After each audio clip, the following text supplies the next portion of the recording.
मणिपूर के नाम में ही मणी है. ते तिकडे जाऊन कशाला बघायला पाहिजे, आम्हाला इथेही कळतं, म्हणून मराठी सक्तीची पाहिजे.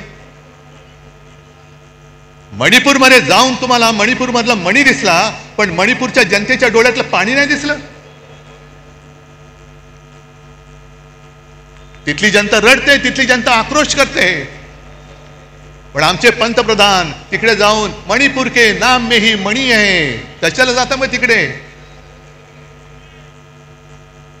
ही जी यांची सगळी जी वृत्ती आहे, मला असं वाटतं काही वेळेला विचार केल्यानंतर की भाजप म्हणजे आता अमिबा झालेला आहे. अमिबा म्हणजे तो एक पेशी प्राणी असतो, काय जीव असतो, तो सगळ्यांना शाळेमध्ये होता. अमिबा वाटेल तसा वेडा वाकडा कसाही पसरतो, जिकडे लागेल तिकडे युती करतो. झालं काम की इकडचा हात काढला तिकडे हात करतो, तिकडचा. पण एक पेशी मीच शरीरात गेलं तर पोट बिघडतं, तसे समाजात घुसले तर शांती नाहीशी होते. म्हणून मी त्यांना अमिबा म्हणतोय, म्हणून अभिमा म्हणतोय.